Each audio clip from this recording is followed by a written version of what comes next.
Okay, hi everybody. Gaur Eisenhower here with Aage Nost. We are hosting this panel of the Council of Thought Leaders. And I believe Nori is there as well. And yeah, utilize the Q&A. Any kind of question anybody who is still here can think of. No, Sean Stone is not going to be here the first hour. He's going to join us the second hour. So we have plenty of time to talk about all kinds of things. Any questions from what you heard from the speakers, if you want to direct it at somebody specific, or questions that might have something to do with something else other than what we talked about. So you can just put it in the Q&A. And if I don't see anything, I'm going to pose a question to the group. And my question would be, here we are all, kind of connecting dots, putting out all our information. And it's very solution oriented. I think just walking away from a conference like this, there's so much to reflect back on as far as how to pull ourselves out of any ruts that are facing us as individuals and as a humanity. The hard part is reaching the masses. I know you talked about the photon belt, and yes, I mean, this particular ascension window period has us in a very unique place as far as what we're capable of achieving and activating within ourselves. But, people are talking about the queen dying and just the cabal kind of falling apart. But don't you think it's because we're letting go and we're waking up, or humans are? I know a lot of us have been awake to the point where it's just going to fall away from our timeline? Or do you think that it'll always remain and it's part of the greater initiation that we have to kind of maybe visit these lower realms for either a mission kind of reason or to wake up with this sort of dark catalyst? Do you see this sort of fading away for good from all, or do you see just a few individuals being able to break away because they've completely removed themselves from any kind of attachment? Does that make sense? Or a little bit of both? I mean, I know those are the kind of answers that are probably part of the great mystery that we have to embrace, but we hear so much stuff about executions happening. Now the queen's dead. It means the royal family is over. But do you see that the timelines are different for everybody based on their own soul growth, or is a huge event going to kind of happen that'll ripple out to everybody? Kind of what are your thoughts about that? And anything you can grab from the kind of bunch of questions I asked in one, go for it. We can go around if you want to start, Elena, since I know you might not be able to stay on very long, and then we'll loop around to Dan and then John and then Aage. And then feel free, any of you guys, to pose a question if we don't get any from our listeners. Well, I try to stay as much as I can.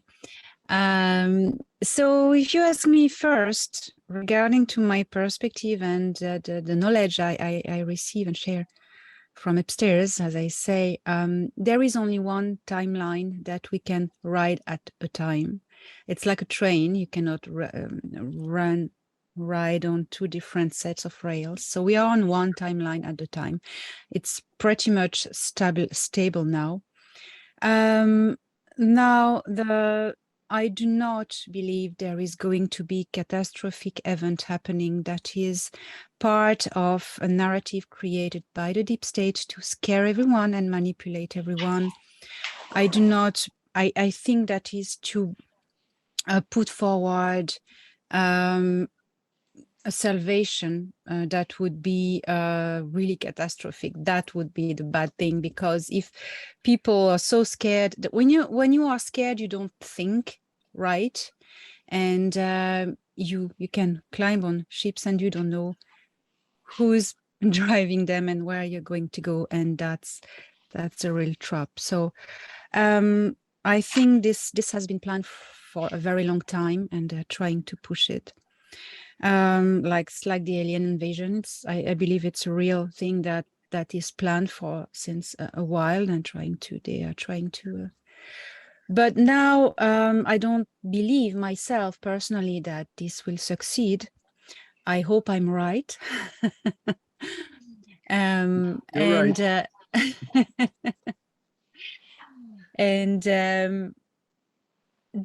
Regarding to an event, yes, it's happening. It has started. It's the rising in consciousness of humans of Earth. And I also believe that we've entered into a higher density zone in this galaxy. And you know, everything shifts at the same time. Nothing is left behind. So those who are resisting to this shift, they will just suffer more. But we are all on the same planet, moving together, and we're all on the same trip, and we'll get to the same destination all at the same time. So that is my perspective. That's what I can say.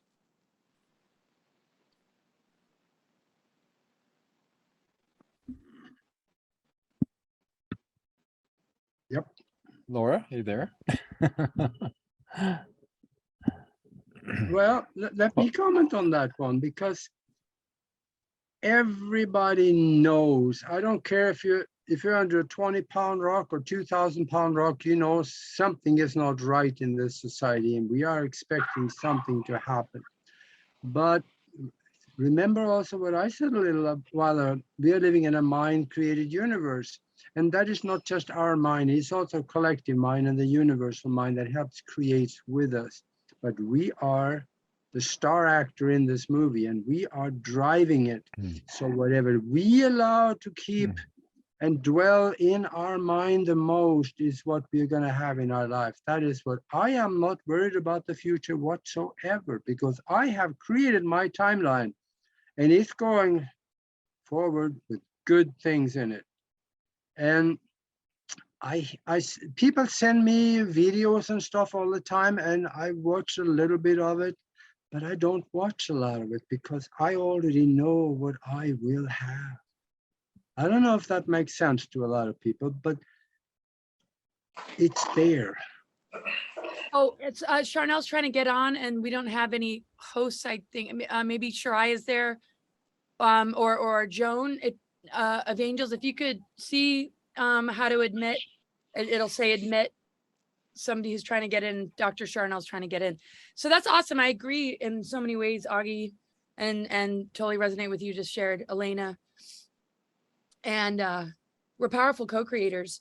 And that's the reason they have psyops and mind control and social engineering, because if they can infect the brain, it infects our creative channels, which impacts what we are consenting with and in relationship with, and what we are actually manifesting. And people don't realize how much they're enabling maybe a future that they don't want, that they can free themselves from the minute they unchain themselves from that kind of dependency bond, which I was talking about, and so many of us have been addressing. So yeah, hand it over to Dan, and then John, what are your thoughts about that? And then if anybody wants to pose a question to the group, go for it.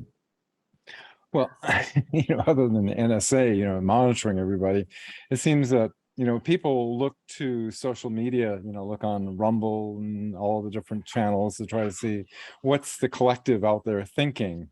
But the fact that, you see so many disinformation agents coming out of the woodwork, that it appears that they're kind of panicking, because we are a collective mind, and the collective mind is becoming aware and catching on to the deception that's been perpetrated for so long. And the thing is that truth has this incredible ability to keep revealing itself, where the lie keeps revealing itself as well. And that, we have the rule of law. The rule of law can be used against these criminals, against humanity. And once these criminals are taken out of operation, the media, the medical industry, all of the different elements that they've infiltrated, we've got a fast track right to a beautiful Star Trek future. Nice. I just want to say there's a question in the Q&A. So after John, we can read that. Sharnael, you probably missed that question, so we could direct the next question in the Q&A to you to go first if you want. So go ahead, John. What are your thoughts? My thoughts are this. You've heard the term Triple Crown as a positive thing in horse racing. It's like the most important racing that there is in horse racing. So the maximum prize is a Triple Crown. But we have a Triple Crown that is functioning in the Western world as the heads of the global cabal that is dominating the Western world. Now, that triple crown exists in three places. It's Washington, D.C., which is the political, supposedly, where the political head of this global cabal exists. And it's not the Senate, it's not the American Congress, it's a separate entity in Washington, D.C. Now, the other head is the Vatican. It is supposedly the religious, dark, spiritual head of this cabal. And then, thirdly, of course, is the city of London. The city of London, dominated by the royal family, the Queen, and the Bank of England, which has several other names as well. It dominates the banking system of the world, the interlocked banking system that strides all over the world. Anyway, those are the three crowns. And what we are seeing as we come to the end of this age, is we see activity in all three of those crowns. We see crazy amounts of activity. So therefore, in Washington, D.C., if any of you have had the misfortune of having to be in Washington, D.C. anytime recently, you would see that all the government buildings, all of the government agencies, all of them, even the ones that have to do with the U.S. Mint and the money and other financial institutions, they're all have, in the last 6 months to a year, they've all been surrounded by fences and walls and enclosures, fencing them off from everywhere else, including the White House, including where the White House is supposedly right now, which I don't believe is going to be there much longer. But anyway, including the White House, including the Congressional building, including the Senate, everything is fenced off and wrapped up for some reason. It's as if they're getting ready for some kind of offensive, defensive action in Washington, D.C., including and I've tested this theory with the FBI, which has a big, obnoxious building in the middle of Washington, D.C. at 235 Washington, D.C., Pennsylvania Avenue. It's called the J. Edgar Hoover building, and it's horrible. It's this horrible monstrosity, Soviet-style building from long ago. And I've had to spend time there. And right now, FBI supposedly has people in there, but it doesn't look like it because the people in the FBI don't know where their orders are coming from right now. But it doesn't look like it's coming from that building because that building is completely not just blocked off, but it is actually, the windows. All the windows throughout that are blocked off also with cardboard and other things. It's crazy. It's crazy. And the only people you see coming in and out of those buildings are security people that maintain the security of the buildings. It's crazy. But so that shows us one of the crowns that has this extraordinary level of activity going on. And now that the Queen that the announcement has been made of her death, most of us believe the Queen has been dead for a couple of years now, at least a couple of years. However, they were waiting to make the announcement at a time when things were going to move, supposedly, probably in our favor too, because there's a lot of belief that the White Hats are in control of that too. So we don't know. We're going to have to see. All we can see is this tremendous activity at the Triple Crowns that is going on, that is happening all the time. And we can just surmise, hopefully, that all of this activity is ultimately going to be in our favor. Of course, the British Queen being passed away is going to be something very positive for us no matter what. I mean, I just don't see any other way that's going to be something. But we'll be looking for announcements very significant announcement also in regards to the other two crowns, to Washington, D.C., that will have some tremendous announcements coming down very soon. And also, it's going to be happening at the Vatican as well. The Vatican is going to have, I don't know if it's going to be a changing of the guard with the Pope. I don't foresee that, but I could see a lot of other stuff around him changing as well. So I think that's what we're facing right now. I think that's what we're seeing. So that's what I wanted to tell people at this point. And you can move on, Laura, to whatever question it was that you had there. Yeah, we'll go to that. But Sharnael, I think wanted to address the question. Basically, I was just trying to formulate this question, which was kind of hard to articulate, just kind of like where we're headed. And we see sort of the collapse of the deep state, but at the same time, for those that are still very much absorbed into it, does that still kind of remain for them? And those that have kind of woken up, kind of move on to another time. Just kind of like, how do you see this shift taking place for those that have moved on and have woken up to what we've been dealing with, and those that are still kind of holding on to it? Because if Prince Charles comes in, which they're saying is going to be the next king, and people are still looking to the royal family, there's still going to be some folks, but there could be, like we've been discussing, some larger event that will assure that everybody will move on from these, the dark aspects of the power structures. And I love what you shared, John, because what we see kind of on the world stage is being sort of symbolic and metaphorical of where it's just getting so obvious, the theater, the ridiculousness of it all. I mean, I think that's a huge factor, to the point where, you know, we have reached that tipping point, and it's just a matter of people dropping sort of the ego attachments, realizing that probably on a deeper soul level, they are able to see through it, because that intuition is trying to like bust through and say, hey, listen to me. So what are your thoughts about that? And then we'll answer a question from the group. Hey, first of all, thanks. And so excited to be here with all you guys. I haven't seen some of you for a minute, so good to hang out. For me, I think Aage might have been the one who brought this up. I caught the end part of it. But for me, I think about this quote that I heard before that says, if I am aware of anything less than God, I cannot know God. And God is, you know, all the things, creation, you source code, whatever, not necessarily the Santa and the sky kind of God. I'm not talking about that, but the God within. And my mentor would always say, everything's yet to be determined. And I think we are the determining factor. I think there's a lot of things in play for sure.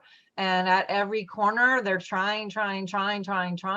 But the technology that we have within us is greater and going to trump all that mess anytime, all the time. And the more the collective is awake and focusing on the things that we can use for our DNA technology to actual image this nation, image the world, bring a different timeline. All you guys here have been working hard to get those timelines in place, no matter what they're throwing at us, including the kitchen sink. And so it's definitely not a time to necessarily like put your head in the sand and deny everything. I'm not saying like don't look, don't see, don't realize, don't understand, don't be aware. But also I'm doing my best to kind of keep my head low, focus on the things that I can control, and really get people to remember how to tap into their personal, individual inner work right now, and see how that can add to the collective, so we can actually shift things together instead of being sucked in to the entrainment that they're working so hard to get us to fall into by default. You know, whether it's celebrities. I like what John was saying about the trifold. I had actually wrote, or a triple crown, I had written about this 10 years ago, about a big ship with a turning, what is that thing, the oar that turns the ship at the bottom? It's escaping me right now. Rudder, thank you. And on one side I saw DC, and on the other side I saw media. And it was just a quick dream. And I realized that this whole damn ship is moving by politics and the media. And so we needed to cut off that rudder and create our own imagery and get our own directors and our own people in high places to be taking these positions on the mountaintops of what we're doing, so we can be the ones that are creating our own reality instead of being stuck by default, whatever these assholes are doing. So Yeah, am I excited that they've announced that the queen is dead? You know, ding dong, the witch is dead. Awesome. Now let's see what happens.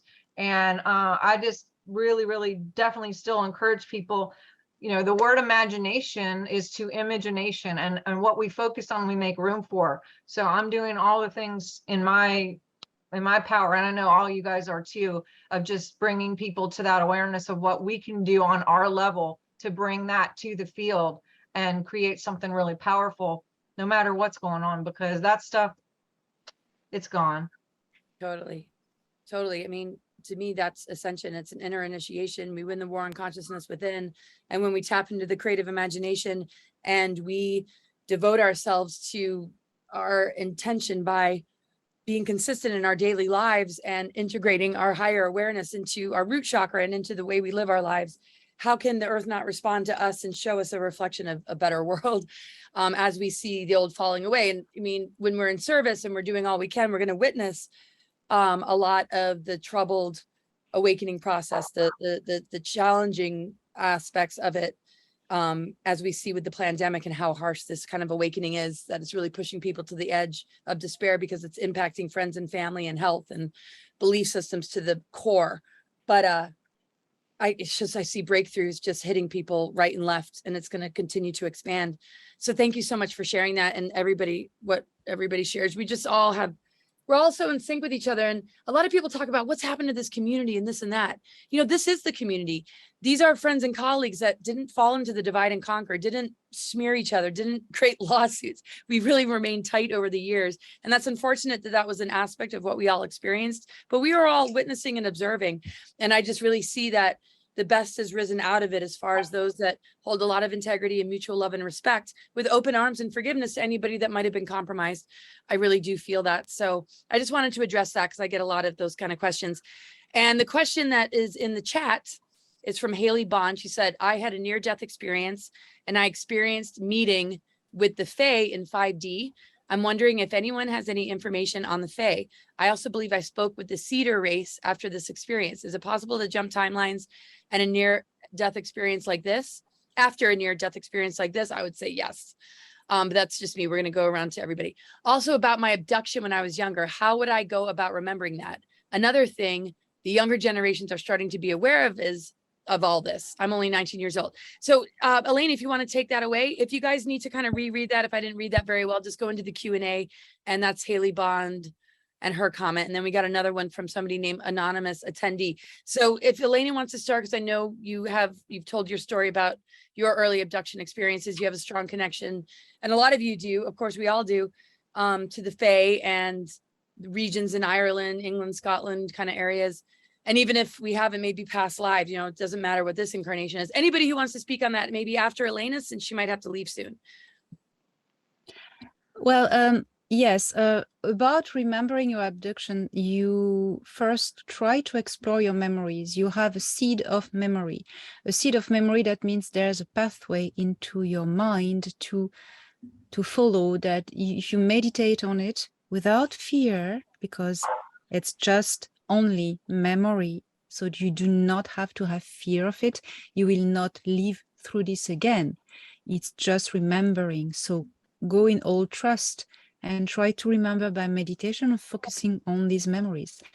If you struggle with that, you can consult a practitioner, hypnotherapist. That will be my advice. Fae, yes, the Fae are what we call the Fae are people living in a higher frequency than third density. Normally, usually, most of them live in the fourth density. Fifth, probably some of them. They are original inhabitants of planet Earth. And when you shift density yourself in a higher density, or you jump out of the planetary matrix of the reality, of the hologram of reality, you can see what's behind it in higher densities, and you can see the phase, because it's a superimposed layer of reality. So they're all around us, but we do not see them. But they are here in certain areas of Earth, of course, not everywhere on Earth. So I totally believe that you connected with higher density Earth residents. They're also in inner Earth, higher density people. They can also be called the Fae. Well, the Fae, it encompasses a lot of races and species, humans included. So that's a large topic. But totally, you've connected with higher density Earth inhabitants.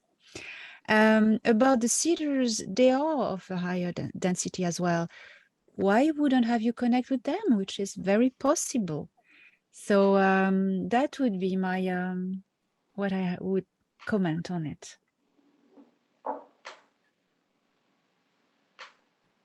I would say finding out what really happened in an abduction, I highly recommend hypnosis.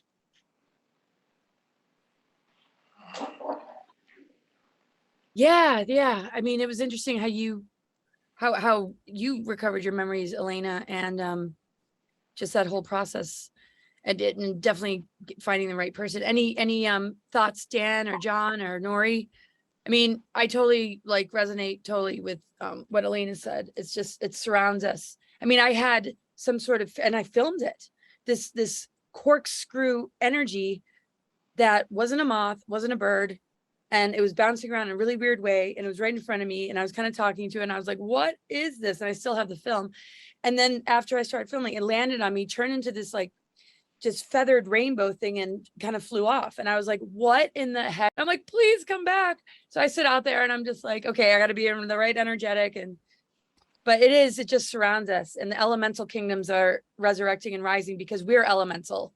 And when we're in our truth, and when we're out of the matrix programs, extraordinary things happen, and what we can open up because we're stargates and connect with the stargates of the planet and our chakras and DNA. So any thoughts, Dan and John or Nori? Or yeah, one of the observations I wanted to say about the when you have an abduction experience is that usually what I find is you don't have to remember the experience. The experience is there. It's there in your mind. The problem is it's usually covered with another screen, I would say a screen that has been put into place to cover that memory. So all you really have to do is, instead of remembering the abduction, you have to disremember whatever the screen was that was placed over it to cover it. And once you start doing that, you're dissipating that screen. The abduction experience will itself become very clear, whether you do it through hypnosis, through self-therapy, through self-meditation, which is very often the way that these things are done as well. And it will come to you. I have the complete account of my abduction experience in my book, The Extra Dimensionals. When I went through that I think it was at the age of 10 years old, and it was a crazy experience. But during that experience and in later experiences in my professional life, I found that encounter experiences and abduction experiences are always covered with that screen. And the screen can be anything. It could be a memory of you seeing a moose in the forest and stopping your car and getting out of your car and then chasing the moose for some reason, something that you know intuitively you would never do. You would never do that because you have good sense, and you would never go chase a white moose or whatever it may be appearing through the forest. You would never do that. But yet you have that memory in there, and you're wondering, why is that there? So once you start dissipating that, the real memory will just come through on its own. That's what I have seen. I just have to say, that's so wild. There's a series called People of Earth, and you guys have to look it up. It's called People. You love that, Elena? You've seen it? Oh my God, I'm a fan. I love with the deer. You guys have to see it. People of Earth, and they do have exactly what you described as a screen, John. And it's so wild because they'll have completely different memories, but once they move through it, they begin to acknowledge that they've been abducted. It completely exposes all the agendas. You can't find it on Netflix or Amazon, right, Elena? Yeah, tell us. And I loved your story when you were talking about the abduction. I remember, and I've read, you know, the book part, but when we were in China, you're talking about when you had the microphone and you're bumping your head on the. Oh yeah, yeah. Anyway, That was crazy, I crazy know. stuff. You guys have to read his books. Okay, Elena, what were your thoughts? And then No, anybody just else about- wants to pipe in. Just about People of Earth, I recommend watching it. It's a disclosure. Everything in it is and it's disclosure. hilarious. It's hilarious. It's hilarious, sure, but that was the to cover the disclosure. It's a hilarious, sarcastic series, but in fact, it's only disclosure. The reptilian mothership, they are square, they are rectangular. It's exactly how they are. You have 3 species on board: reptilian, tall, white, and grays. Three associate together to do misdeeds, and you have plenty of stuff that's only disclosure. And then the bosses arrive.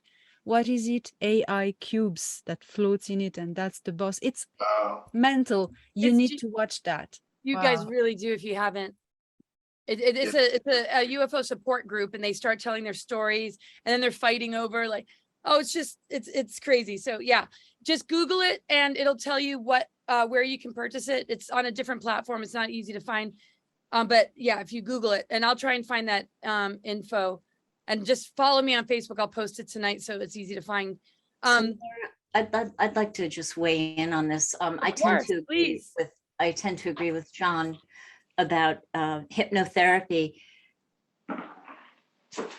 When I was training to be a hypnotherapist, I wasn't thinking about my encounter because I thought it was a dream, like Elena was talking about. I thought for sure it was a dream. So I kind of just put that on the shelf. But there was something beneath the surface that kept nagging at me. And one day I was walking up a flight of stairs to my condo. When I got to the top, I stomped my foot and I said, I want to remember. I wasn't sure what I was asking to remember. I just knew that there were memories that needed to come up for me. And then it happened very naturally that when I was studying to be a hypnotherapist, I was put under. And however the journey led me, it led me to say, I am the mother of the children that I don't have. Wow. And I thought, well, that must be my nursing career, because all of my patients were like my children or something like that. But then it stayed with me. And lo and behold, one day during the mastermind session, I channeled a Pleiadian who told me the 3 names of my children that I didn't have. So that came out in hypnosis, and I wasn't actually looking for it. So I totally invite people to look into hypnosis if they want to bring their memories back. I'm going to jump in too. Not just being abduction, but even like trauma from the MK Ultra stuff. If you've had any of that, some of you guys know my story. For me, I didn't want to remember, but different things started. I would run into situations and or people, and it kind of just felt like things kept bleeding through. And I don't know if it's like a time capsule kind of thing. I think there might be some resistance maybe at earlier ages. Some things I remembered the whole time, but other things kind of bled through different situations and our people that would kind of like bump into those triggers. Like John was saying with the screens, your brain will do all kinds of things to protect you from not having to experience those things over again. And because when you do remember them, your body registers that as actually happening. Your limbic system can't tell the difference between your imagination and what really is physically going on. And so, a lot of those protection mechanisms are built in by your physical body, and some of them are met by those other guys who put the screens in and programmed all the things in. So when you start to get close, there's like something that will spring in and go, no. And you back off because you're either afraid to die or someone's going to get killed or something else is going to happen and you feel something, so for some things I would say maybe don't jump in and try to find it unless you are having that nagging thing that Nori was mentioning, where you're just like obsessed and you keep thinking about it and you really think you need to know. But some things may not be in your best interest. I mean, we've had people, I know people that didn't make it. They get caught up in drugs and alcohol and everything to unfeel what they've now uncovered, and they cannot handle it. And so there's this like kind of catch-22 of how much should you know, how much should you not know, and kind of just being okay with all those steps along the way. I think a lot of times too, in working with screens or what have you, I think there's things that we kind of leave as breadcrumbs along the line. Like I was really obsessed with daisies and wolves and had like a daisy tattooed on my hip with it. And I had written a song at 10 years old, and it said, imagine you living in shackles too. And I know you don't feel the pain. You don't even know my name, living in daisy chains. And we all know about some stuff that happened underground, where he would do the, I don't like to say his name, but he would pull one flower petal at a time. He loves me not. If it was on loves me not, you had problems. So things like that, or wolves or whatever, where you think of it as one way, but it's really something else that's covering up that thing, like John was talking about. So it's a fine line. I have done some stuff with Barbara Lamb and some of these other guys that really helped me kind of bring some things in a healthy way. So just if you do hypnosis, just make sure you're with someone that's really good at what they do, and that's someone who's going to, if they are going to help you pull out of something, that it's not going to be to your detriment and to make you go insane or cuckoo and can't handle it. But just there's a process to it, and just do it with love and ease, and that's all I would say about it.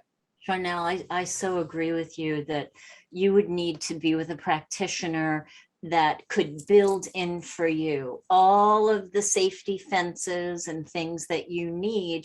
And the beautiful thing is, if you build them in properly, the person can receive the information in very nice, symbolic, gentle ways, specifically in a way that it's not going to interrupt their psyche or their happiness or their life, So yeah, somebody who deeply understands. That's so important.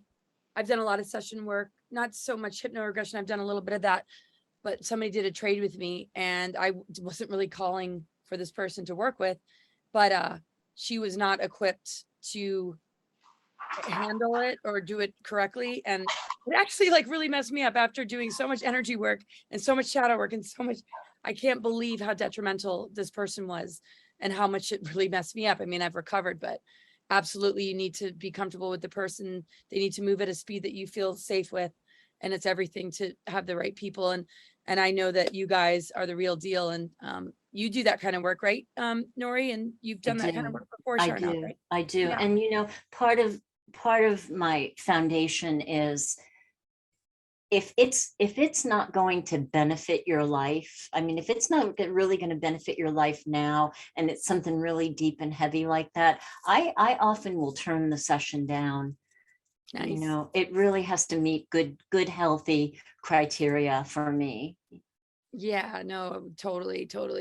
Yeah. That's awesome. I do mostly medical astrology, but I trained clairvoyant. I went to an institute and really honed those skills, even though I was going to go to an herbal school that didn't have enough applicants. Now I mostly, but yeah, I mean, it's something else when you work with somebody. I mean, even though it charts an interpretation, you really enter a person's sacred space in their world. I take it really seriously, and it's a big responsibility. And if it's not in the highest integrity, and the person's, maybe like you feel it's just not an energetic match, or it might not be safe, you gotta just be honest and clear. So everybody just is protected. It's everything. It's the most important thing, to take it real seriously and be responsible. And so anyway, there's another question. Dan, did you want to make any comments on that last question, or do you want to move on to the next I one? was just wondering if anybody's been able to do that remotely. Jaime Musan wanted me to come down to Mexico right after I went to Washington, and I was in Telemundo television and talking about the the suppressed technologies and everything. Anyway, when I came back across the border, I had a 4-hour missing time experience. And I'm just really curious what happened in that time, because I was with my friend and we both substantiated it. But I'd, be interesting to, I don't know if anybody can do remote hypnosis to to see what happened. Yeah, you can. Oh, I'll have to talk to you about that, Aage. Talk to Nori. She's the expert. Sweet. Yeah. Yeah, gosh, we all work so much energy with individuals, just within ourselves, with the larger picture kind of stuff. It's been like that since I was a teenager. People are like, what are you doing? What are you doing? I'm constantly working energy and I'm always out there. They're like, what are you doing? I'm like, working energy, clearing inorganic entities from wormholes. It's like, what? And that's actually what they said I was doing when I did end up at this place, which was interesting. So, okay, here's a question. This is a great question for everybody. How to tune into your soul purpose and shed the illusion of this 3D reality. I know we all talked about this, but it's really great to just kind of summarize our points in our talks and really just hit the point home in light of this question. So I don't know who wants to go first. Anybody go ahead, take it away. Just jump right in if you're feeling like, yeah, I got this. How to energize? Say that again, Laura, because I didn't. How to tune into your soul purpose and shed the illusion of this 3D reality. Yeah. This I think one is yours. the only way really to do that sort of thing is through introspection and meditation. And you have to really search for where you can fill a niche, where you can help others. Because of your talents, because of your abilities, because of your experience. And whatever that might be, that's where the person has to tune in. They have to expand their talents and their abilities. It says it says in the Bible, there's the great example of the master that has a bunch of servants in his household, and he leaves for a very long trip. And he takes 3 servants and he gives them, one of them, he gives them 1 shekel to hang on to and to try to invest and make into more things.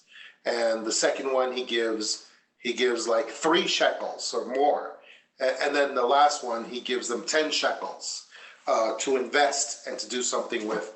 And then when he returns, each of those servants are examined for what they did with and they're literally called, they're called talents. They're called talents. That's the name of the coins in those ancient times. And they are all questioned to see what did they do with their talents to invest and to grow those talents. And that is a parable of God the Father, and basically us as well. Being the servants that are supposed to have developed our talents into something that serves the purpose of the universe, of God, and of the goodness of people generally. And that's what we have to follow. We have to follow that parable. And we have to do what we can to increase the goodness and to reduce entropy in this system. That's what we have to do for sure. Oh, that's so beautiful.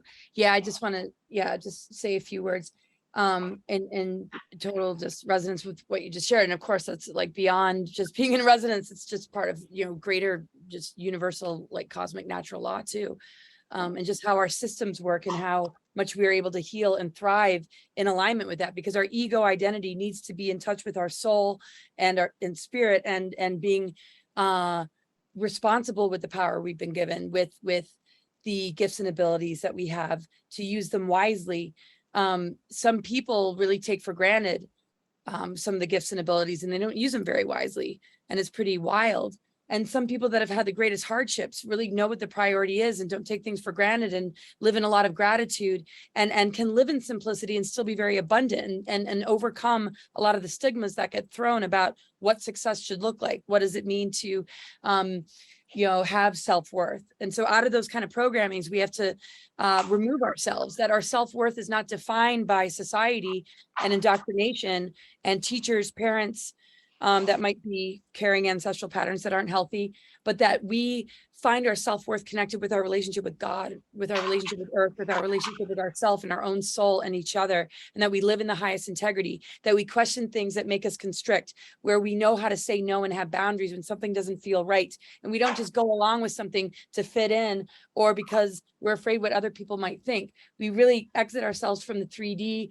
matrix when we just live so true to ourselves that our self-development is reliant on our ability to be honest with ourselves, loving and compassionate, and holding unconditional love for the pain and traumas and struggles that we've been through. And in doing that, we're able to have that love and respect for others and that compassion and forgiveness. And I just think the greatest thing is to be in alignment with God's source, with soul, with this earth, and with everything that comes up that you need to work through, that you give yourself the sacred space to honor that, so that you can be a living example for other people to have permission to be their true authentic self. And then we get to speak on a deeper level, not through these programs, not through these projections, not through the divide and conquer, not through judgment, and not through fear, to where we're casting people as where we're not integrating and creating harmony with our differences. And I could go on. So I'll shut up and pass it on to somebody else. but I don't know. Anybody? Oh, Elena. Elena. Yeah, well, I have a very, very simple method to do this myself, just through meditation. Just do meditation that where I call it the coat of worries. Everyone has problem to sort out. Denying them is not the solution, because it will always be in the back of your head. I need to sort out my problems. So consider them as a coat that you momentarily, temporarily take off and put aside the time of your meditation, and knowing that you will put it back again after, if you want so, to deal with your problems. So you're kind of, okay, I can do that. And then you're going to focus on your body, the physical body, and all your muscles. There are techniques to contract the muscles, relieve them, to release them from toes to top of the head, all the body. And while you do that, you really focus on the awareness of your physical body. Once you've done that, then who's inside? Because once you focus on your physical body, you forget everything that is around you. You are there, present in the moment. And then who's inside? You start to visualize with your inner awareness who's the being that's inside, and discover who you are. But when you do that, when you tune in with who's inside, what color, how many fingers, taller, smaller, who I am, you attune to this being, you attune to its frequency, and then you raise frequency, and then you remember who you are, where you come from, here are other places, and why you came. The secret is to connect within, but there are layers to let go of. Distractions, your worries, your physical body, and then here you go. That's what I do. So it's a method among many. So awesome. I just want to say something real quick, and then Sharnael. I just really, and growing up even, thought this, when I feel sick, if I'm injured, if I feel dis-ease, I want to get to know it. I want to hear the message. And when I have anxiety, what is the message? What are you trying to tell me? That in the face of adversity within my own being, that I embrace it, to bond with myself more, get to know myself more, listen to the messages so I can heal it, versus giving that power away and having somebody else tell me what it is. Not to say that there aren't doctors that do miracle work and do amazing things, but I think at the end of the day, the more we bond with ourselves in the face of the struggles that our physical body, emotional body, mental body, or whatever are up against, that we get to know ourselves more and release whatever pain or disease and find the message and that missing piece that we need to reintegrate, or that place in us that needs unconditional love. Okay, go ahead, Sharnael. Yeah, I'm a big proponent of rest. And I come from like a hustle type A personality. So I used to be like, oh, rest is for losers. I got shit to do. You know, come on, let's go and do a million things at once. But rest is a real key for revelation. And when we can get quiet, like Elena was talking about, that's whenever we remember, when we line up. I like the word remember too. She brought that up. To remember to be as one again with the divine that's already in our technology. So like John said, we don't have to try to look for some outer thing because everything's already inside. It's just about aligning and remembering with that voice, like Elena talked about, and getting real quiet sometimes and getting rid of all the distractions and play for no freaking reason. Like what Elena said of like just moving it and putting it on a shelf, that's such a great visual. And I've actually just tried that recently in the last couple of weeks with some things, and it kind of worked. And I mean, thanks for bringing that up. But also just like go out and skip down the road on purpose, or sit by the ocean where you're going to get the theta waves, or paint, or do a puzzle, or do something that's kind of mindless, coloring, drawing, whatever. When we can play like kids for no reason, we really tap into that childlike kind of DNA within us. And that's where these answers just pop up without all that striving and working and moving. And that's kind of what gives me like the breadcrumbs to figure out what the next step is with things. You know, sure, you can do things like pull a card or whatever, and you're going to get your own field to match whatever that is. So it's always going to replicate and mirror whatever you are anyway. But going inward is the thing, and just, you know, taking some time in the morning or at night, or sometimes just to have that little quiet time. But of course, all the physical things, diet is important, you know, juicing, getting your antioxidants, you know, go get a massage sometimes, do some lymphatic something, go work out or walk, or, you know, drink lots of water, stay grounded, take a magnesium bath, you know, make sure you're getting in your supplements. Of course, I use crystals and ormus and essential oils and all the things that have high frequency to get us from that 3D to the 5D. When I'm testing people with scalar waves, there's a lot more people that I'm testing now that are already in 4D and 5D. And I used to just test and I would get in like the 200s and people were barely in 3D. But now more and more and more I'm testing and people are literally coming up. And so I think that anything that can be measured can be managed. But if you don't know where you are and you have a GPS in front of you and you're trying to get somewhere, how do you get somewhere if you don't know where you are in the first place? So getting to know where you are, like Laura said, and figuring out like, where am I? What am I? Maybe even getting a measurable score, whether it's biofeedback or a soul scan or something like that, seeing where you are on the map of consciousness, and then working through those like blockages or anything that may come up, loving those things, not denying them, not pushing them down so they come back louder and bigger, but just going, you know what, fear, come hang out with me. I love you. You're awesome. And immediately it goes away as soon as you acknowledge it. It's weird how it happens. And it seems kind of counter to your mind to just welcome the thing that you don't want to deal with. But the minute it's just in the mind, it's not like in real life, you're like going, hey, I want the worst thing to happen. But in your mind, if you just go like, you know what, fear, I admit that you're here. It's awesome. Come hang out with me for a minute. And you make it as big as possible.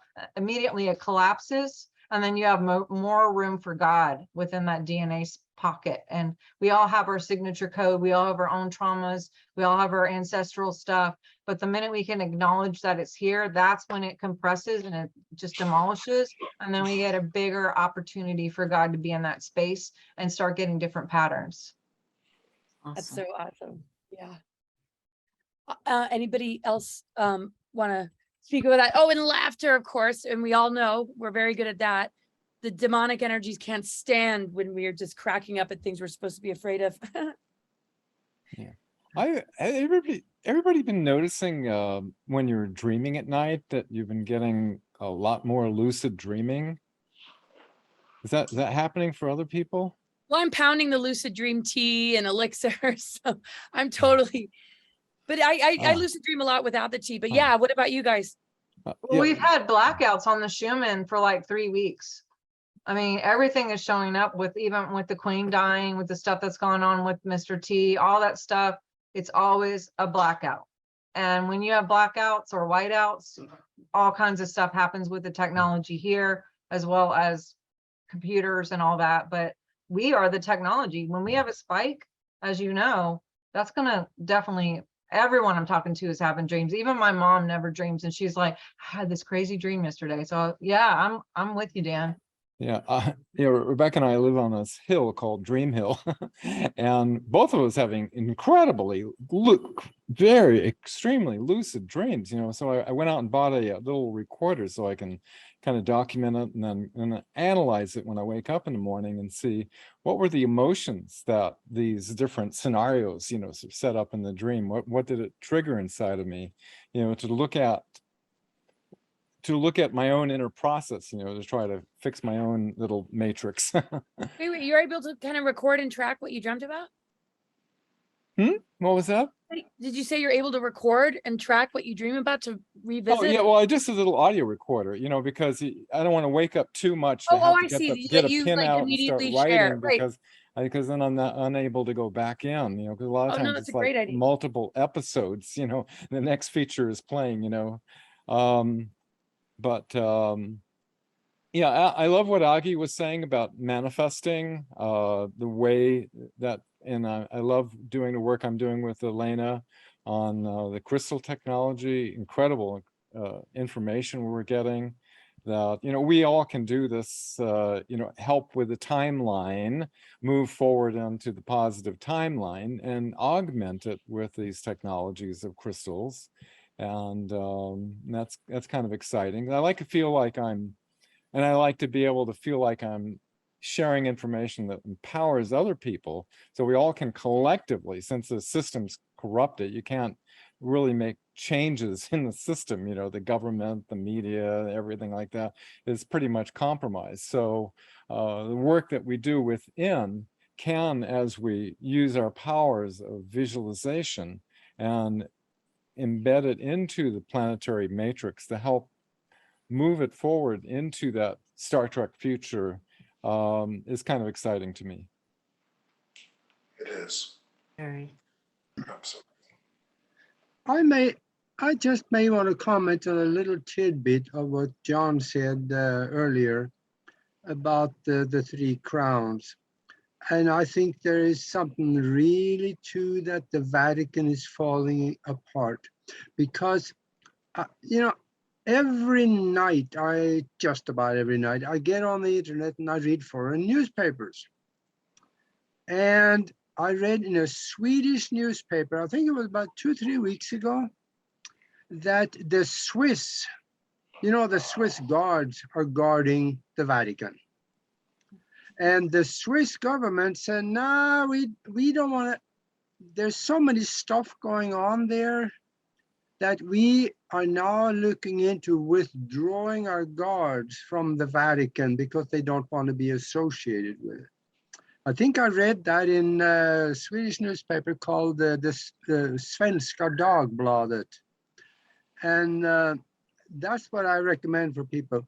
Get on the internet, read foreign newspapers. You're going to find out stuff you will never see anywhere in the United States. Now, there are some good ones out there. Der Spiegel over in Germany, and I know Elena know about that one. This Der Spiegel, and then we have Le Monde, our parents. The trick about foreign newspapers is that they won't tell you anything good about their country, but they'll tell you good stuff about our country. So they'll lie about their own country all day long, but when there's something about the United States or other countries, they'll slip it out and they'll talk about it. That's my comment. Nice. There's more questions coming in the Q&A. Anybody else want to speak on that last question about tuning into soul purpose, shedding the illusion of this 3D reality, or what Dan was saying about lucid dreams? Anybody want to say anything before we move on to the next question? If Aage, you want to read any of the questions too, you can check out the Q&A. There are questions in there? Yeah, the next one is, what are some of the side effects of a off the scale Schumann resonance? So let's cover that after I'm just checking and making sure that everybody had a chance to share for that last question. Okay. And if we're good to move on, yeah, I can read that again. Are we good to move on? No. Okay. What are some of the side effects of a off the scale Schumann resonance? So take it away, anybody who feels they can answer that. I'd like to say something about that also relates to what we were just talking about as well, which is that the Schumann resonance actually is an indicator of extraordinary emotional and mental hyperactivity that's going on across the earth. So one of the things that we are tasked to do during this period is that we are coming up on very shortly on a period of extraordinary mental anguish among the population. And people will come running to us in droves, not just the presenters, but the audience members too, who are pretty learned people as well. And people will just be blowing up your phones. They'll be blowing up all your communications, and they won't even be able to get a hold of you guys because you're going to be so inundated with people looking for guidance, because we are coming up on what it looks like is going to be basically a nationwide economic fiscal collapse of some kind, where a lot of stuff is going to be turned off for a short period of time. And there's going to be panic. There's going to be extraordinary. People are going to lose their minds, especially the people who don't believe in anything, who think that you guys are all conspiracy theorists and spiritual, what do they call that? Free spirits, who are just like into these metaphysical topics, and you guys are not in the real world. Well, when this thing happens, and this is something that comes from Strauss and Howe, the PhDs who wrote The Fourth Turning, the movie The Fourth Turning, and they say that we are in that fourth turning right now, and our society is being completely flipped over into something that we won't recognize afterward. So we are in that period right now, and this amount of mental anguish, of panic, of emotional instability, it's going to be overwhelming. It's going to be greater than what happened in World War I and World War II. Basically, it's going to be tremendous. And we are going to be tasked to help people, to give them guidance, because regardless of if you have if you're like one of these prepper-minded people, you have lots of food and water and supplies, and you have guns and ammo and all this stuff, so you feel like physically you're prepared.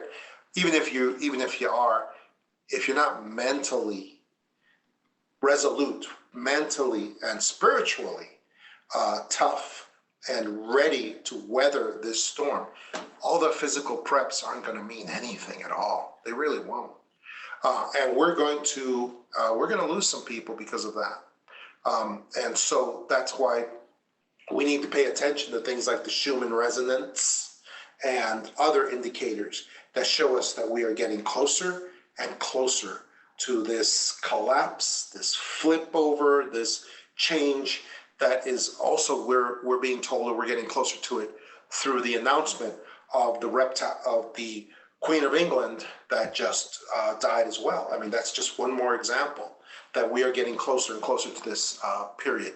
And so we need to prepare for it. Like I said, I don't think physically, because I think physically we're all prepared for it, hopefully. But the more important issue is mentally and spiritually, to help prepare others as much as possible. Even the people that don't listen to you. And there's going to be a lot of people who don't listen to you. But at least if you can plant the seed, that they will come back to later when it all falls apart. Like Rudyard Kipling said, the center does not hold. But when we get to that point, we have to be here to help those people get through this period. It's just coming up fast. That was it. Totally. Oh my God. Absolutely. Yeah, So and much. we are at war, and in a war there is fighting. We have to remember what Napoleon Bonaparte said. He said, "We fight as we are going to win. but we plan as we are going to lose. Yeah, absolutely. Yeah, You know, we're and- under a psychological warfare, absolutely. And what you don't know can sometimes hurt you, like paying attention to medical advice and things like that. But yeah, I live off the grid and we grow our own food and everything. But, you can be extremely efficient by being able to eat just a small amount of food. And what was that going on? Dan, is this an invitation to come and stay with you when things get really bad? That's what it sounds like to me. I don't know. You Hey, tell me. I've got I'm a retreat and all prepped up, and we'll definitely take some people on. And Yes, but- finally I have somewhere to go. All right. please, I'll come pick you up. Yay. Is that Sean? Hey, good to see Hey, you. Sean Stone, there he is. So Sean.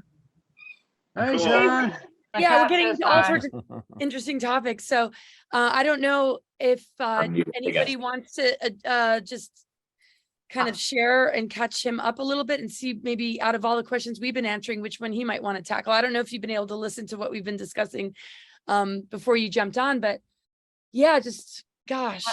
I'm just gonna jump on with the Schumann thing real quick too, because if anybody missed my presentation, I went into a lot of it and I showed slides.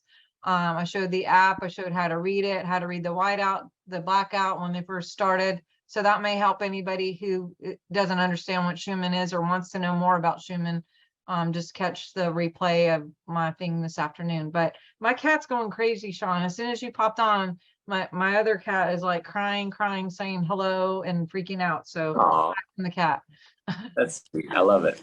Say hello to the cats. We have a storm here in Florida. It's been crazy. Love Well, your the- literally documentary, shaking the Sean. house. Nice. Sorry, what's that, Dan? Love your documentary you did. Oh, thank you so much. Yes. one? Tell us how you've been, and we've been just kind of the council of thought leaders, and it's all about empowerment and just leading by example and just remembering all that we are and like thinking about solutions, building community, and just moving to this next level. So anything you want to kind of bring to the table and sort of summary in light of maybe some of the questions that we've been answering, like one person asked, how to tune into your soul purpose and shed the illusion of this 3D reality, which I think almost encompasses a lot of what we've been bringing to the table in our presentation. So maybe, kind of that question could be a start, or wherever you feel like you want to go and what you want to share with us.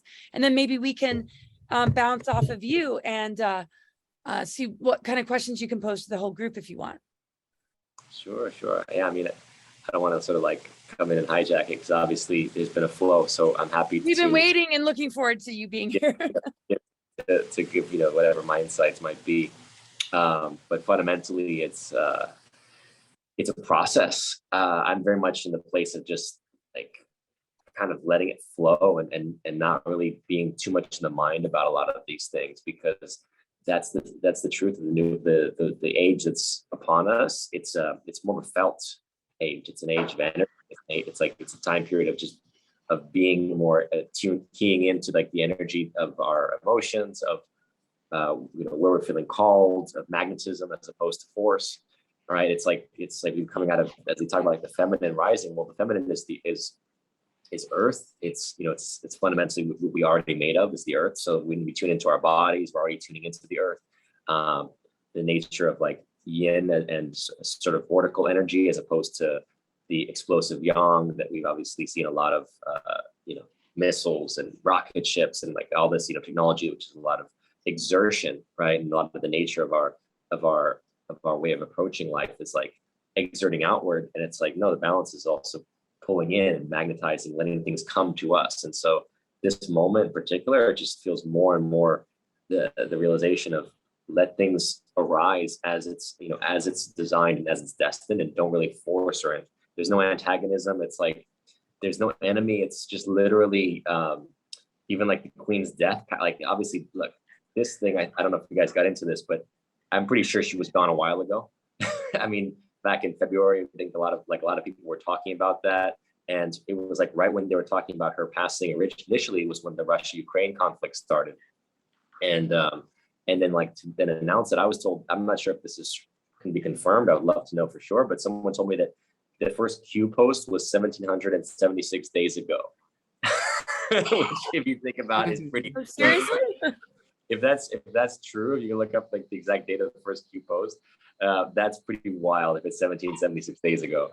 But again, there's always like these synchronicities, and like these synchronicities are just showing us the way the universe is designed. It's not a human intelligence. It's literally a force that's beyond any of us, that works through us and uses us as we allow ourselves basically to be of service to the collective consciousness. And so that's really it. It's like it's going beyond, the ego state of, me, him, her, anyone else. It's just recognizing that like everyone and everything in this universe is basically being utilized by the dimensionally higher forces to manifest a new day for us. And where we're going as humans, I mean, that's a whole other conversation that we can get into, and I'm sure you guys have talked about. But yeah, the message and everything coming through is just like, let it be, and like be with the flow of it. That's beautiful. That's so awesome. And I just wanted to say real quick, the Pluto returns has happened, and it's peaking on and off throughout the year. Last time Pluto returned to the United States was 1776. So it's kind of wild with the the Revolutionary War energy is so powerful. I mean, it's so clear, right? I mean, essentially, what's been coming through as far as like the Civil War, people talking about like American Civil War. I'm like, well, the only I don't see it like as a kinetic civil war. I think, it's more about philosophical, and it's like returning to the principles of the Constitution, which we've gotten so far from, right? And that's the key of it. It's like, the Civil War is not about like left versus right, or it's just going back, like, are you really like in tune with the principle of the Constitution, which is to basically give the individual human the power of choosing his and her own destiny. I mean, that's really what our Constitution is built around. And, obviously it's been, the Supreme Courts have been flawed, and obviously determined their decisions across time. But like, if you just go back to really what it is and what it means, it really means sovereignty of the individual. And contracting, basically not contracting, and the word of contract is already a bad word. It says con in it. So it's like the agreement basically that we make, each one of us, and choose to make, and can we then redeclare and reaffirm our commitment to sovereignty, and basically principles of being a national within the constitutional tradition, not within the federal government structure and everything this tremendous juggernaut that we've seen take over in the last, especially in the last 100+ years since the Federal Reserve was created. So, I mean, this is really what's happening as far as the Civil War that people are talking about. Totally. Anybody want to share thoughts based on what he just shared? We're just also on the same page. We're just like, whoa, just in this frequency of just like, oh. But no, it's so true. It's so true. It is all about sovereignty. Well, and this enslavement agenda, man, we don't have to fall for as long as we're not forming a relationship with it on any level. Sorry, go ahead. Who was that? I was just going to say that's part of the whole 3D matrix, left, right, up, down, dark, light. As long as they can keep us all divided, we're never going anywhere. So what Sean was saying is basically come above all that, find a new whole set of open freedom, and don't focus on all the negatives. Find the things that you can be positive and agree on, and work from there. That's how we're going to go higher. I mean, we do need to stand and be sovereign and create those boundaries and not let people go past this line that we have. But yeah, all the division will keep us just in this 3D matrix all day long. We're meant to come together and work together, and diversity and harmony is oneness. And it's so important to make sure we have goals and a strong intent, because as long as our creative energy is engaged, it can't be infected by false narratives, propaganda, just the divide and conquer, the projections, everybody being offended. And however anybody gets dragged into it, no matter how awake you are, It's so important that we just stay aligned and we engage our creative channels in our creative imagination, all that's possible.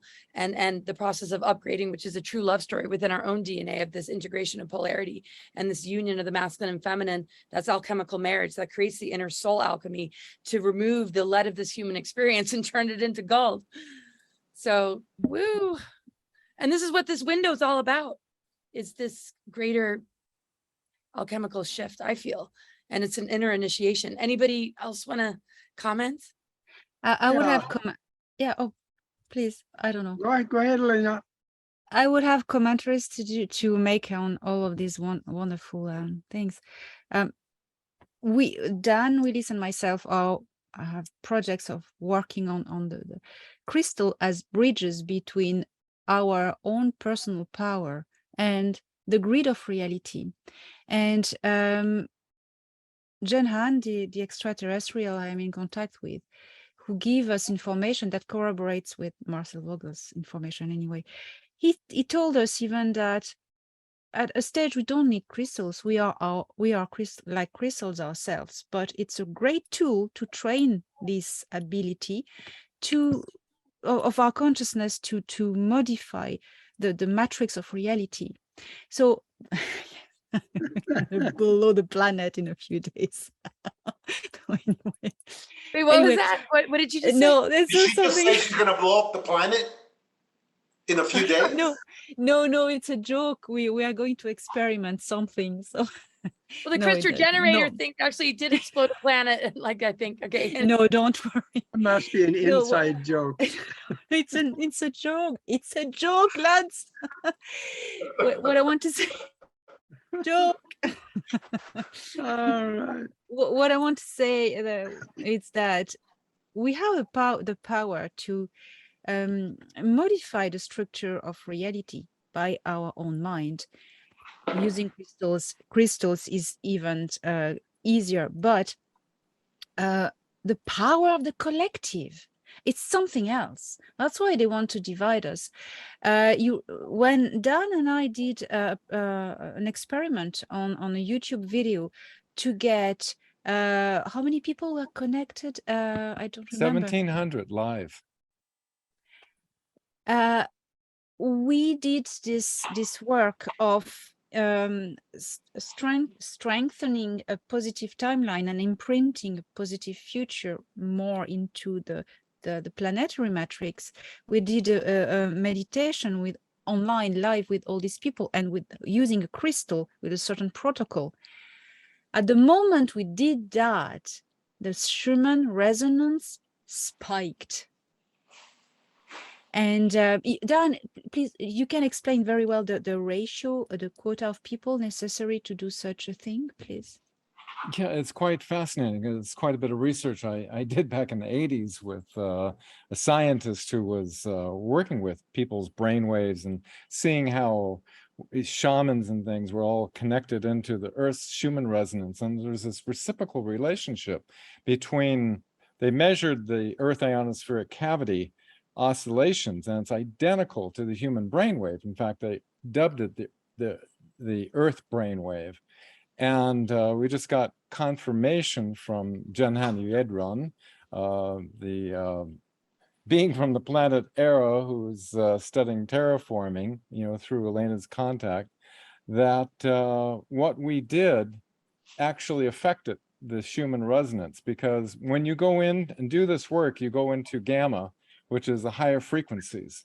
And when the Schumann resonance spikes, it goes into a higher frequency.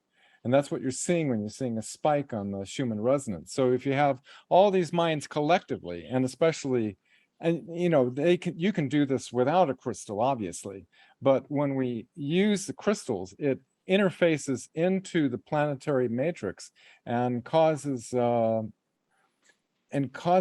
to respond to the visualization that we're all unifyingly imprinting into the holographic matrix of the planet, and it showed up in the Schumann resonance. So we have this power. We can do that. It's interactive.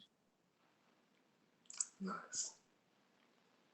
So the collective consciousness or collective conscious, can we kind of dive into that a little bit? Because when we think about what we do on a micro level and how that generates energy into the collective field, that becomes sort of a resource that other people can tap into and maybe assist them in getting a direct connect with their own intuition and higher self and God's source. I mean, don't you think that's where people have been thrown off a little bit? A lot of distortions of the masculine and feminine, the confusion, the misrepresentation or false teachings of these beings that have been sort of put on our spiritual path that sometimes aren't very empowering, like we're lowly sinners. Not to say that there isn't a need for purification and redemption and there aren't positive aspects to some of it. But when you guys look at the collective and what we do on a micro level, what are your thoughts about, I mean, in the way that you guys word things so wonderfully and beautifully, of how the micro really impacts the macro and how much just working on our own self has such an impact to everything and what we kind of reflect back to us, that when we purify our own inner elementals, don't you feel the earth responds to us? And it's sort of how we clean the oceans and the air, because we're not embodying the toxicity or the chemtrails, or, you know, because we're doing the inner work of cleansing and purifying to the point where the earth responds to us. What are your guys' thoughts about that and how that relates to the collective and being able to create a shift through just being conduits? I mean, I know we've been talking about that, the micro macro, and if that's a redundant question and we've already covered it, somebody else take over, but I just wanted to throw that out there. Maybe Sean, if you want to go first, or you can just come up with anything else, but that just kind of came through. I'd just like You to say mentioned the collective. briefly that one thing Jen Han said that stuck with me is that dissonance cannot resonate with a cannot Not a transfer tune. through a geometrical resonance. In other words, the structure of the matrix that we're in, it resonates with love. It resonates with the higher frequencies. The fear, the anger, and conflict and things. It doesn't transfer into the matrix, and we're all interconnected. As the science has shown that the square root of 1% affects the entire. That's like 9,000 people of 8 billion people on the planet, and it's been measured scientifically. So the very fact that the nature of the planetary matrix we're in can't resonate with fear. And so when we have especially with feelings of love and we envision, it has a transcending ability to impact the planetary matrix way more than fear. I just wanted to throw that in there.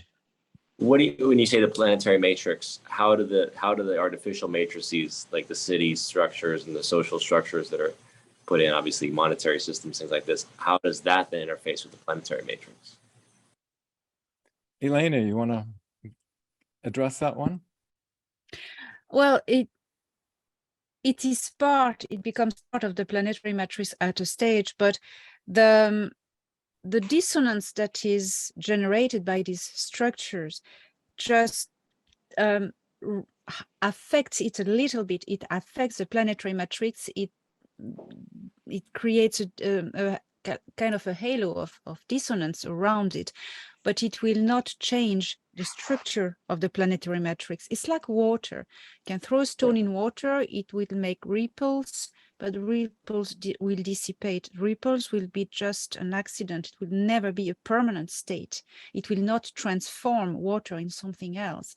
That's what these structures, they're pulsing ripples and dissonance, but it doesn't catch the planetary matrix, doesn't catch it. But consciousness can affect it more, but what is dissonant will not say it's just temporary. It doesn't catch, it just sleeps. That's right. what I mean, I it's understood. A perfect analogy is you can take a single drop of structured high energy water, put it into a vat of unstructured water, and all of that water will take on that same, because everything resonates with the higher structure. But you can't take a drop of unstructured and drop it into a vat of structured water. It will have no effect whatsoever. In fact, that drop will then become structured. So the higher ordered structure takes dominance. That's how the med beds work. with the holographic imprint, like what Danaan was saying, the universe tends to perfection. It's when you have that in the methods, some of them, and Alex Collier explained that very well. When you have a dissonant tissue, a wounded tissue, a sick tissue, you got the holographic pattern of the same part of the body from a moment when it was healthy, and you imprint it on it, the hologram of the healthy stuff on the hologram of the sick stuff. Well, naturally, you do not have anything to do. The chaotic matter will tend to attune to the healthier, the organized one. It's natural process. It's called evolution. It will attune to the new, to the order. Chaos will attune to to order, not the other side around. That's how nature works. So I don't know, maybe someone wants to comment. Yeah, that's how crystals work too, and that's how actual nature, physical trees, going outside. If you test someone's field, and there could be chaotic equations, numbers, negatives, whatever, and you bring in a crystal into the field, and immediately will take on the structure of the crystal with the calm, serenity, whatever, or like walking out in the forest or the beach, take off your shoes, get in the grounding, immediately your theta waves spike up, your body, your hormones change. You know, there's all of this. There's so much to this. We could go on. And that's why it's so important to stay grounded, go outside, use crystals, all the things. Why not? They're here. You know, if we're going to tune up, and we need to be here. So when shit hits the fan and people are looking to us, we need to be the calm ones. We need to be the ones who are like, okay, you know what? We've spent 3 years going through this shit. We're awake. You know, maybe 2 decades for some people, 3 decades. I don't know how old you guys are, but you know, there's many of us who've been doing this for birth, right? And so we knew this time was coming. Some of us maybe not, but some of us know. And it's just a matter of like, are we going to be the structured ones? Because we're the crystalline. Are we going to be the one that bring, you know, sovereignty out of chaos? Can we just stand here in our presence and stand and be in our sovereignty and actually affect the biofield of everyone 20 feet around us? Absolutely. And it's measurable. I can measure every one of you guys and what your width and radius is of your scalar waves. And when you walk around in that radius, people can get healed, people can be touched, people can wake up, they can have clarity, they can feel calm and not know why. But it's because you guys walked into the room and you already had that stability. You are the structure, you are the crystalline. Totally.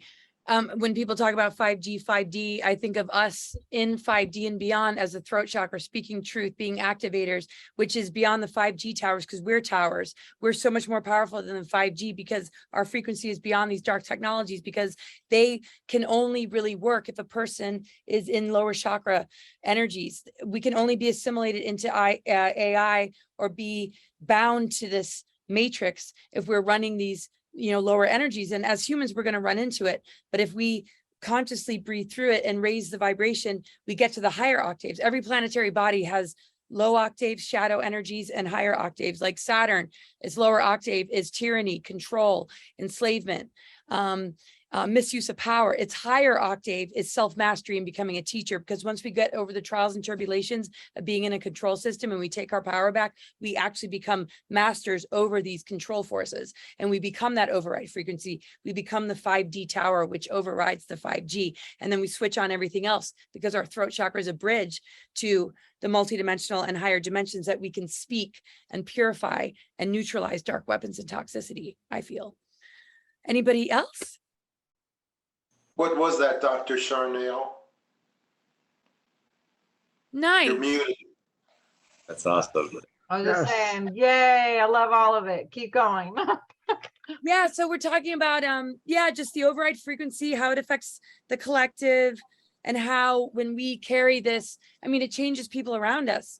It's like when you walk into a room and you maintain that energy and you don't drop down to the lowest common denominator, which it's kind of hard to do. It's more about inviting people, like a tuning fork, to resonate with a higher frequency. So yeah, that's kind of what we're talking about. Any thoughts on that? Well, that's the energy that we're becoming more conscious of. You know, the point is that we didn't know much about our energy bodies, you know, until I guess you could say really the dawn of quantum physics, E equals mc squared, things like this, the notion of matter itself being interchangeable with energy, right? The idea that we are vibrating particles, like this was not known to humans. It was mystical, right? This was what the mystics spoke about. This was the paradoxes and whatnot of mysticism. And these were sort of hidden occult secrets that were made actually public. A lot of people still haven't fathomed really what that means or how, you know, how that affects our relationship to reality, of, you know, because people are still stuck in 3D, right? We're in a universe, we're starting to understand quantum physics, and people are still sitting there going, you know, oh, aliens and that stuff, that's so far out, you know, portals, oh, that's so Yodio on acid. I mean, how stupid do you have to be at this point to not realize, like, the universe is much, you know, more magical, right, than people who are stuck in the 3D can fathom. But that's the problem, is that everyone is basically, I think I would say, on their path of where they're meant to go. And so there are those souls that are essentially, no matter what we try to do as far as determine the lowest common denominator or whatnot, it's like they're basically on a dharma that is not necessarily meant for the ascension. And that's what we have to come to terms with in this time period, is that there is this weeding out process. There is this splitting off process. There is this journey of many souls. And I think we've confronted a lot of them in our own families and our own reality recently, especially, who are literally adamantly ready to be roboticized, ready to be chipped, ready to be basically be controlled, ready to surrender, because their version of control is not an organic. What was said, Elena, when you were talking about control, really caught me, because I was thinking, there's an artificial notion of control that people can surrender to. And the artificial notion of control is what's considered like fascism or socialism, these sort of authoritarian structures, which can feel protective and it can feel like a proper control, but actually organic control has an element of free will to it. It has the component of freedom to it. And it's an organic experience of control, because organic control is not full control. Organic control is more like it's like a negentropic, like in nature of the universe. It's like you have entropy, which is basically moving towards disorder and chaos, right? And we would say that, like, most of the universe seems to be entropic, right? It seems to be like we decay, we get older or whatnot. But actually, life itself is negentropic, because it's organizing in spite of all this chaos. Like, how is it, out of, as they said, like the possibility of humans, the possibility of humans occurring or life occurring on a planet is like a tornado coming and blowing the parts of a 747 into a 747 plane, right? Imagine like a tornado comes and blows that into, that's the kind of like negentropy, like creating order from complete chaos that it requires to actually create life. And so that's an organic experience of order. And there's a spirit involved, and there's a consciousness involved, there's a choice involved. And this is where we have to be very careful, I think, when it comes to like order versus chaos, because chaos is also a potent force, and it's an important force because freedom is chaotic. Freedom is the spontaneity is chaotic. The ability to say, you know what, I'm intuiting and feeling not to go that way. That can be, oh, you're chaotic. You're going in the wrong direction. It's an important aspect of the human of the living experience, right? Is that choice point. So I think that organic order is healthy, but at the same time, as we know, if you don't have chaos, we're in a fascist totalitarian system. Totally. And I love the I Ching. I mean, I did it so much in high school that I literally memorized the 64 hexagrams in the whole book, because I did it so much. And just the ebb and flow of everything, the creative and the receptive, and just like you said, order and chaos, and these forces of the universe that, I could go on. Anybody want to share some thoughts about that? That was really awesome. I want to comment on Dr. Sharnael's, what she said about this field that she can measure. And this bioelectromagnetic field, which some people call the aura of the person, I think there is much more to that, where we resonate with other people. I bet everyone in here has had this experience. You meet a stranger and you instantly like them, because you probably resonate on the same frequency with them, or that they have a higher vibratory frequency of the light than you have, so you get drawn to it. This liking and dislike, and we've had that too, the people we don't like, we see them across the street and you just don't care for them. Maybe there could be things maybe in their aura or how they look or something. People that don't take care of themselves, they have a low self-image, and that it all ties into the building of that bioelectromagnetic field. So I think we resonate with this a lot more than we think. Totally. That's Do you have any my- questions, Aage, as my co-host here? Anybody else want to answer that question as well? It's so interesting, integration of polarity and just moving, beyond duality, and how everything is just within us. It's the inner initiation that takes us into these ascension energies. It's amazing. But yeah, if anybody wants to take it away with a question, or you, Aage, or anybody still wants to carry on with this particular. Well, Aage, Laura, I'd like to just expand a little bit what bubbled up for me when Aage made that comment. It brought me back to when I worked in the burn and the trauma ICU. So everybody in that unit, all the patients in that unit were in a chemical coma. They were put in a chemical coma and they were on pain medication. And it was very interesting because being, sensitive to energy, I would feel, the way that I felt about each person. And for as much as I can really remember, there was one person that I immediately walked in the room, and for whatever reason, his energy repelled me. He was in a chemical coma. I pretty much loved all of my other patients over those years, but his energy repelled me for whatever reason. And he was very violent. He shot his wife and he shot himself, and, there's a lot of chaos.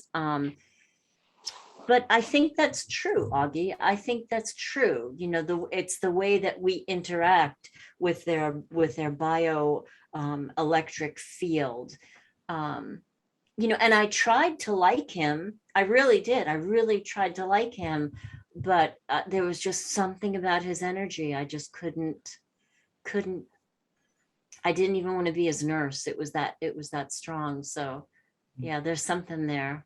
Well, with numbers, you only get what you are. So when you come across someone with lower numbers, whether you know it mentally or the guy is unconscious and you're literally feeling it, I mean, that they can capture all this on camera now. So you can see when one plant is taking from another plant to usurp the power and the energy in order to survive.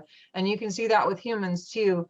When we measure people and they're actually inverted on their field instead of any kind of radiation, is because they cannot generate their own energy. They have to live off someone else. So probably what you feel with someone that low, even though they're totally out and in a coma, is they have lower negative energies and they are usurping from you. You feel that, and Yes. probably anybody does anywhere when you just feel it. So it's not only like a dissonance feeling, but it could also be like a suckage feeling, where they're actually taking from your field to survive in essence. And the thing is, it's not right or wrong or left or right. Like Sean was saying, it's just where people are. And some people are never going to be where you are, no matter how much words we say, no matter how much we pray, sending good vibes, hope for the best, all the things.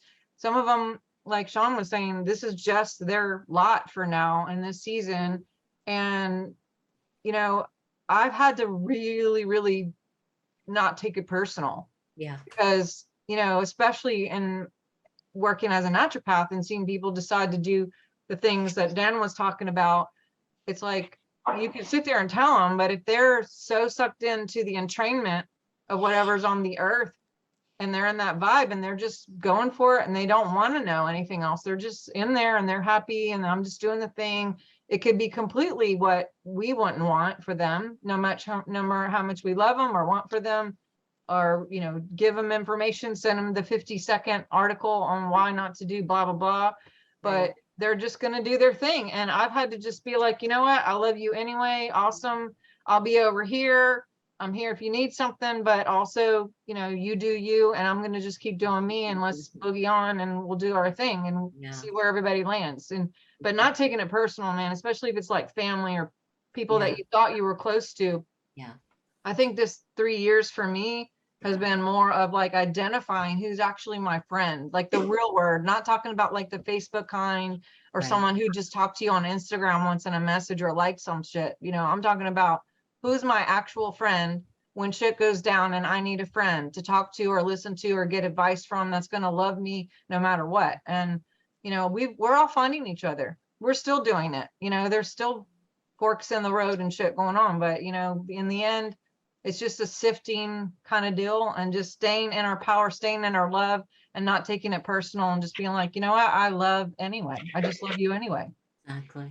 Exactly. People can't be afraid to move on and let go of the old because it makes room for so much goodness to come in.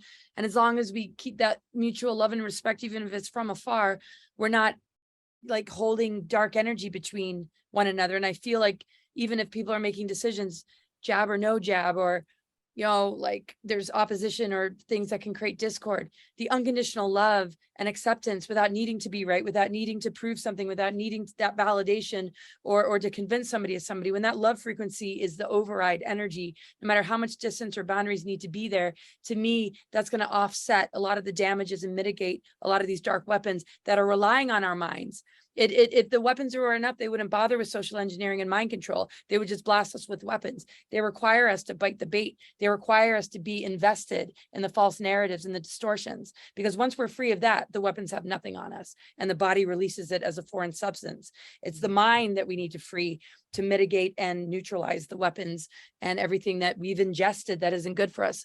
I feel it has a frequency that holds us on a mental level and an emotional level, and it begins to separate us from our soul.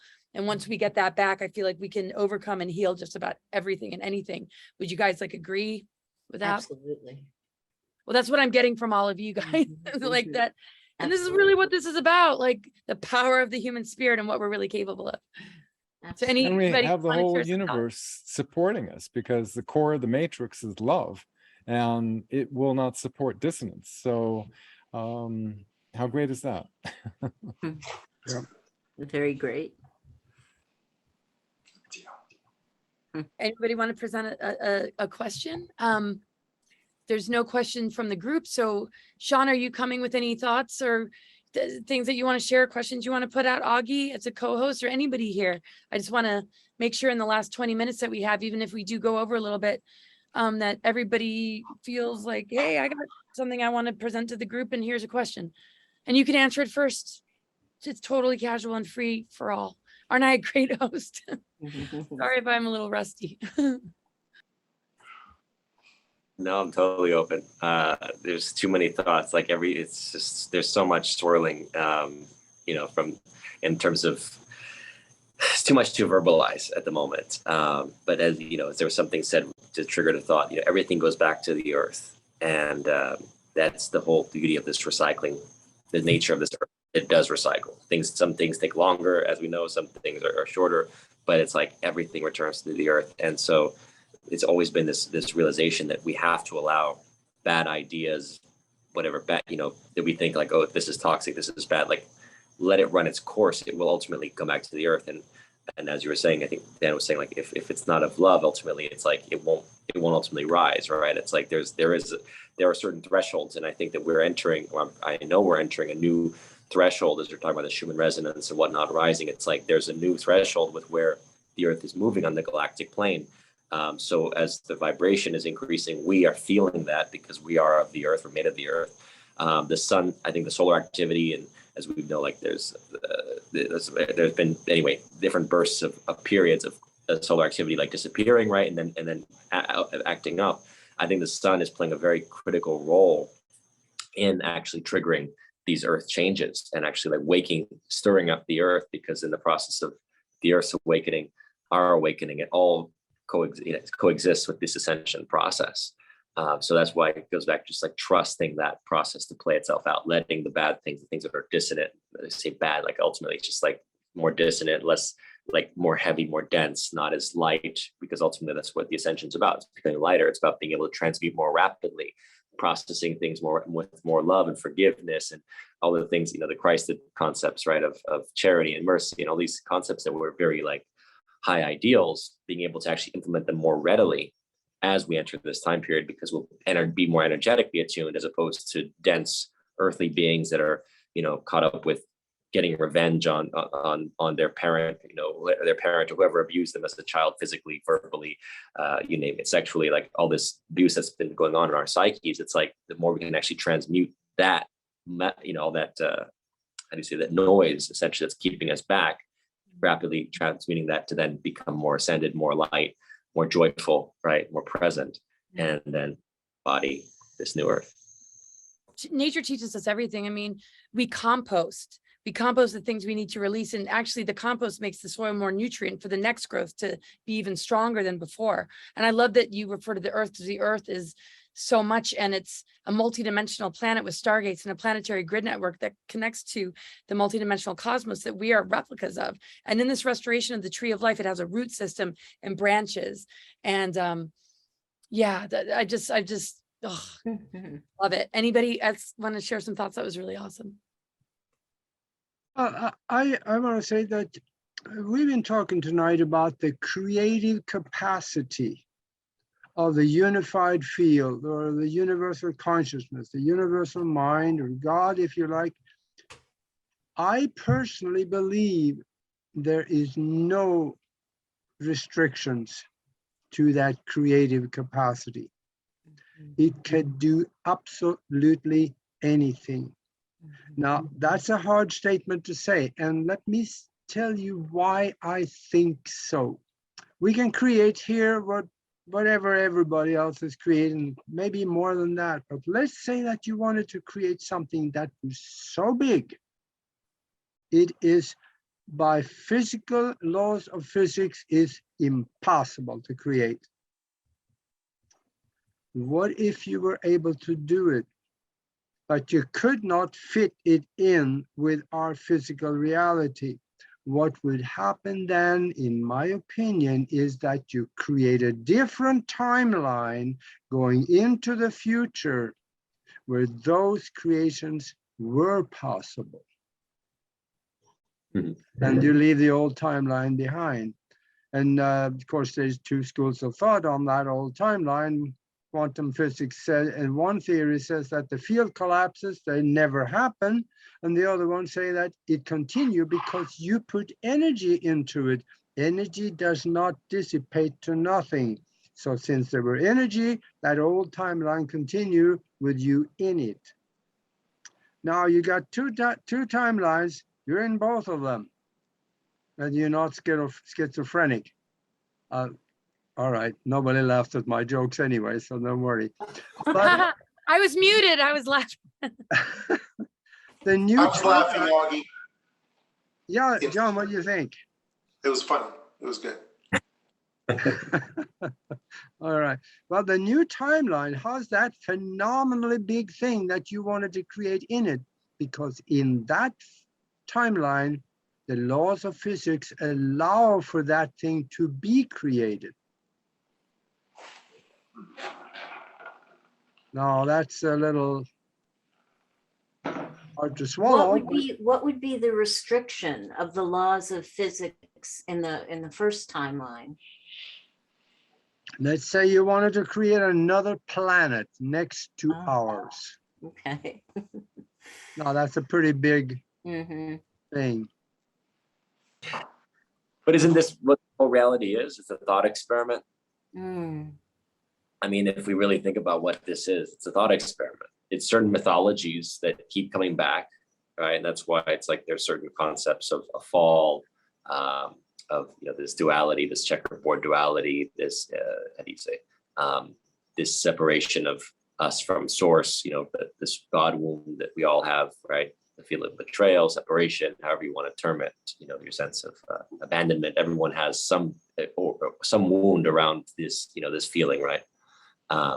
And then, how do you say, like, it's a thought experiment to me of this exploration of creating a human, and then, playing with it, basically playing with genetics, interceding here and there, having a hidden hand come in and, again, pick up a puppet when you need it, right, to catalyze things, or to put the world at the precipice of destruction and then save, then let it be saved and see there with where we are now, as far as what's our choice as we become more aware. I would say, like, what to me is interesting is like this moment we talk about the New Ages, because we're all of a sudden more aware than ever before in the recent history. Not let's say Atlantis, but let's say like the post-Atlantean world. Since the times of maybe Egypt. Egypt is a different story. We actually might be in Egypt. This might be the thought experiment that Egypt is playing on us. But fundamentally, we're more conscious than the last few thousand years, right? Because collectively, we can actually connect across the planet now. We can exchange literature and texts across the planet. We have awareness of history that's planetary, and also galactic. Now that we're introducing galactic history, more alien channels are coming through more clearly.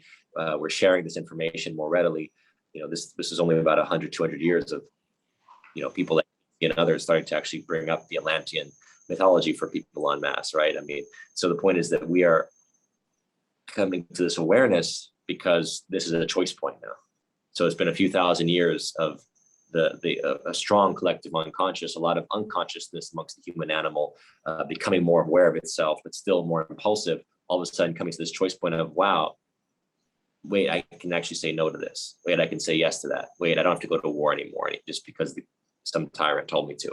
Wait, I actually have a voice. I have a platform. I can be on Twitter or Instagram or whatever, True Social, any platform. And all of a sudden people listen to me and I affect hundreds, not thousands, if not millions of people. That's all of a sudden we are the media, that the old magicians were the media. And all of a sudden it's becoming us. So this is the choice point in the thought experiment as to where we go. And I love that no matter how much censorship there is, we don't quit. And just one thing about, energy, that it doesn't get dissipated, but it can get siphoned, harvested, and vampired off of. That's why people feel drained. And all we need to do is call it back because it's ours. But that was so cool. Yeah, thanks for sharing that. And somebody was going to say something. So go ahead. It's totally about experiences. And it's planet mindfuck. Sorry, I didn't say that. Somebody was going to pipe in.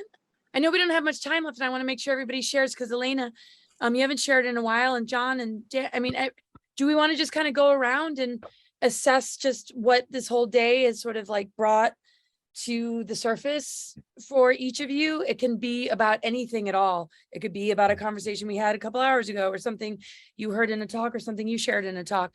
And you, Sean, just anything that you're bringing in from just the incredible adventures you've been on lately. Should we just kind of go around and each have a closing kind of remark, as long as you want to kind of keep it? I'm not in a huge rush here, but I'm sure other people are tired and wanting to maybe close here. So should we just go around and everybody can just... Sure. And should we do kind of a loop? We could start with It's Aage. Nice Elena's been able to stay with us. It's almost 4 I a.m. in know. Ireland. Why don't we start with you, Elena? It's amazing that you just and it just seems like you're immune to like exhaustion. You have a great Go ability ahead, to Elena. light. She'll barely make it. She'll make it. So go ahead. We'll start with you.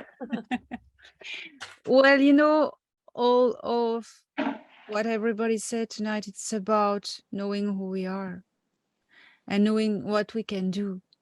And there's only one little thing that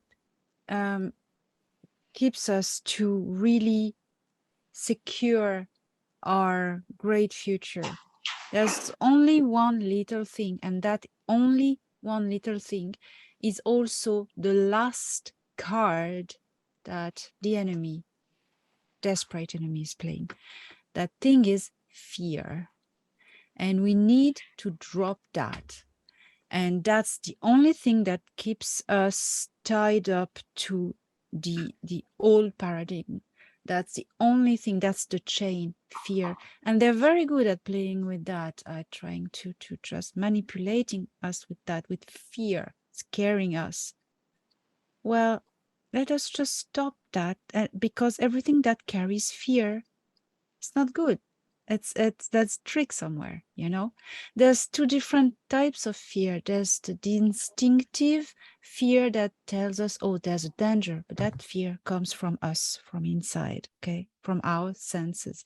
Now, the bad fear that we need to drop is the fear that comes from outside, not from us, from things that are broadcast to us, like narratives or things like that. We need to drop that. And when we do, we're free. The chains are broken, and we just walk into our wonderful future that we are creating.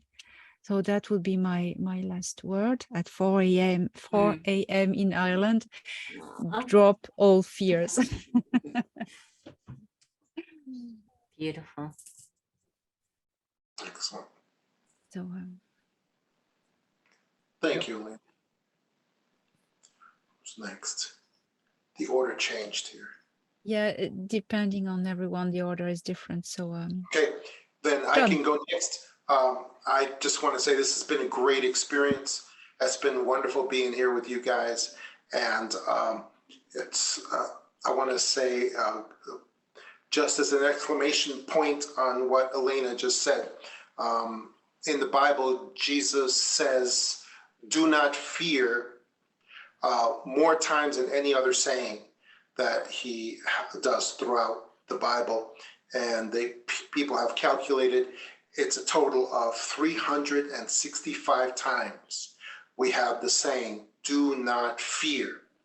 And that's one day for every day of the year. That's a tremendous statement.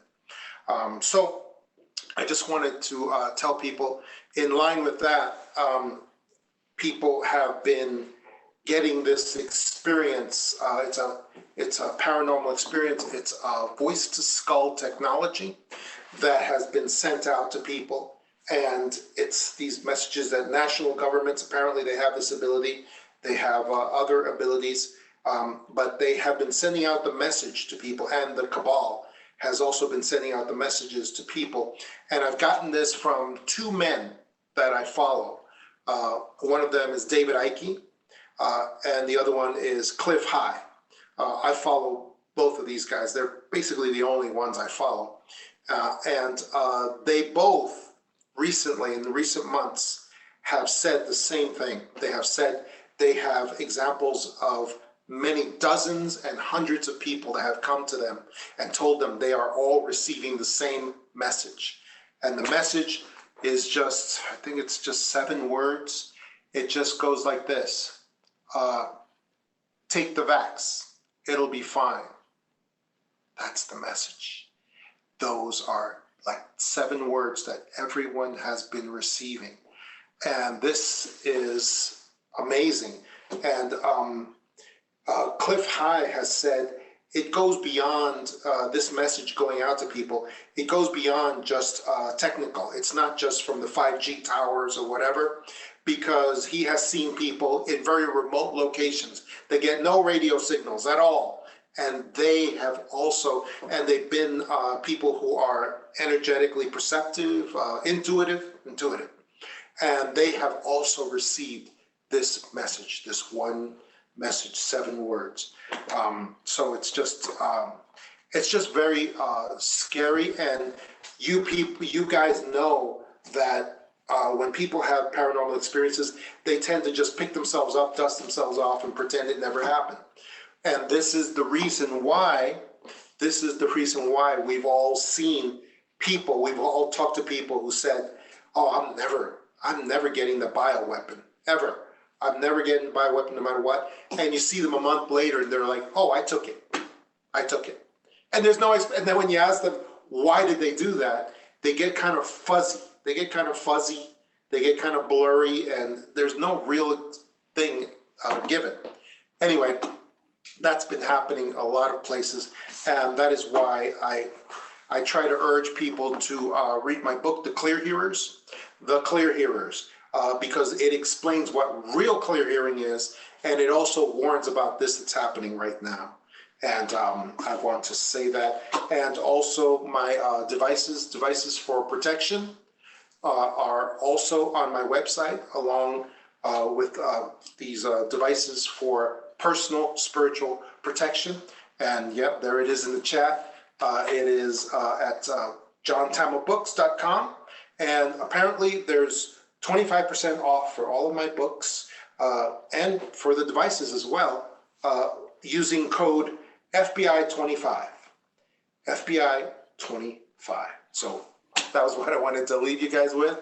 And that was it. Very important stuff, because these messages, this voice to skull technology is going to be used. It's been wildly successful, wildly successful.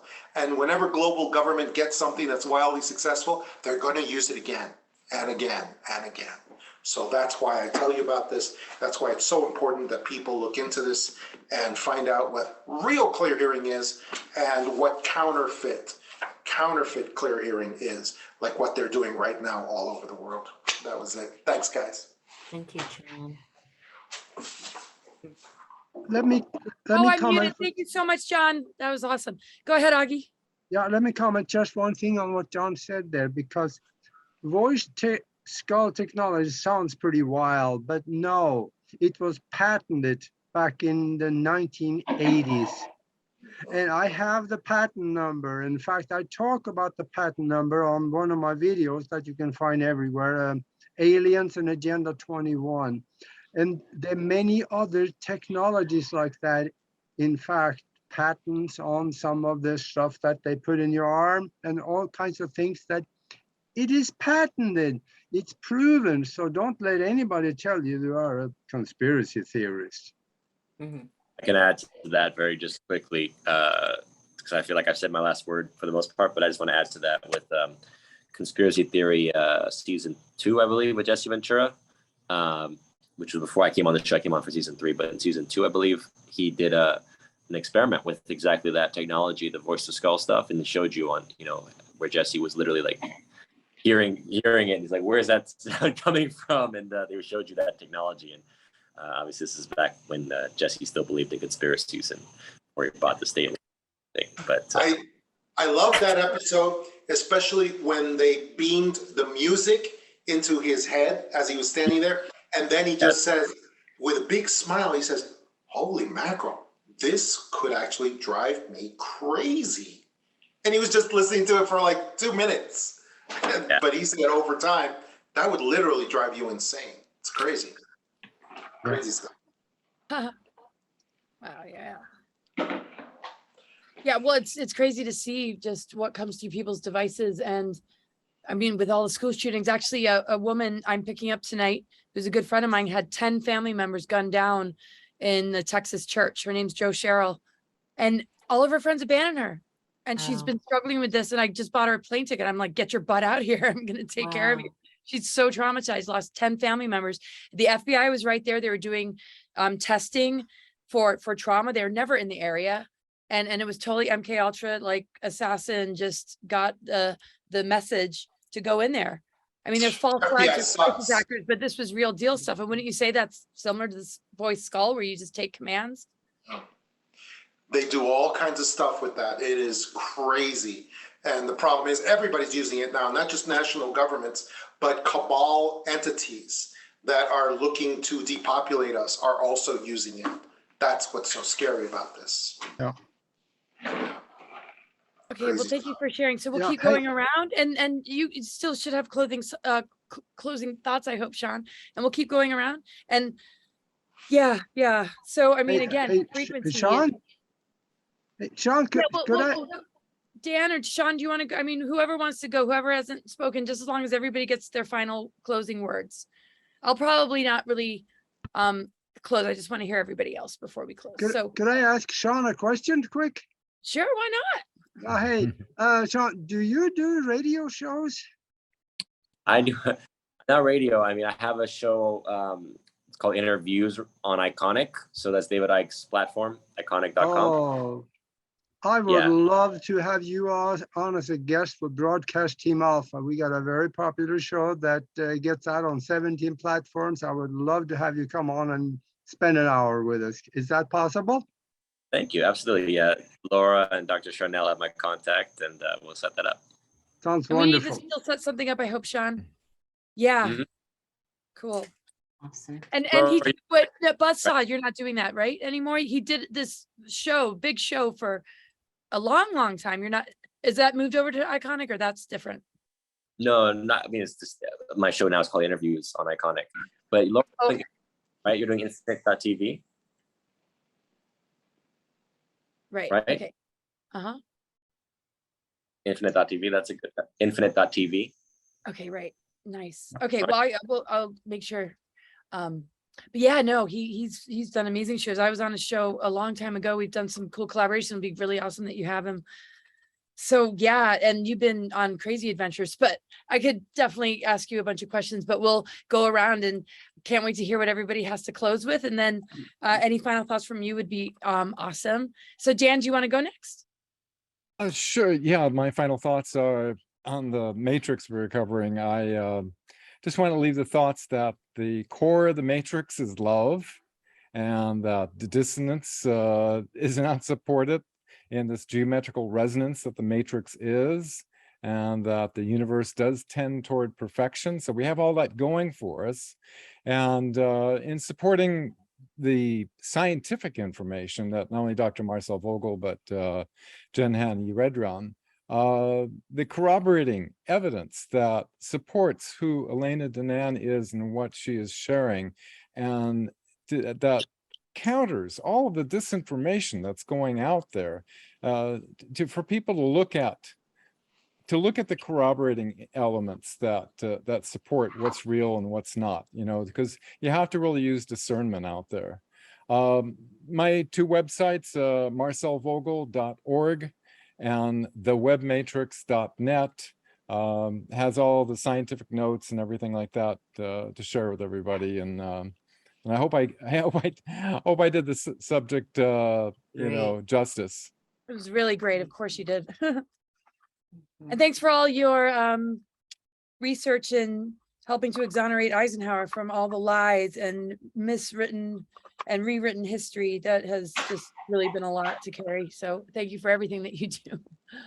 And okay, so Nori, and then Sharnael, and then Sean, and then I'll close. Aage, you said enough, or you want to share more? I said enough. Oh no, never. Come on. Okay, so go ahead, Nori. Well, I just want to thank everybody. I thank everybody so much, because each of you have contributed to restoring and empowering that which I know, right? But it was kind of getting a little watered down and a little weak. And I love that, Aage, what you said, that we can do anything, we can create anything. But I love that we have those crystals, Elena and Dan, and I love that we have the med beds, and I love that we have Dr. Sharnael, and I love that we have all of these tools and adjuncts to support us until we reach that state of alignment where we can create that planet right next to ours, right, Aage? Yeah. And there's one more thing that came to me toward the end here, that anybody who is preparing to release the body and leave the planet, what I spoke about during my presentation is for you too. So I know that there's somebody on the replay that needed to hear that. So thank you, everybody. Much love, everybody. Thank you so much. Thank you, Laura. Aage, thank you. Thanks, Nori. Dr. Sharnael. Sharnael. Hey, I love all you guys. It's always good to hang out with high vibe people who, I just love every one of you, all of you. I'm so honored to be wherever, anytime you guys are out. For me, a couple things came to mind. Number one, kind of piggybacking on what Elena said, which you're so awesome. With the Voice to God tech, you can go on my website and there's a ton of stuff with the patents and actual pictures of it. But the voice, yes, I concur with John, working with people as a naturopath and an energy worker. I can say that that's happened.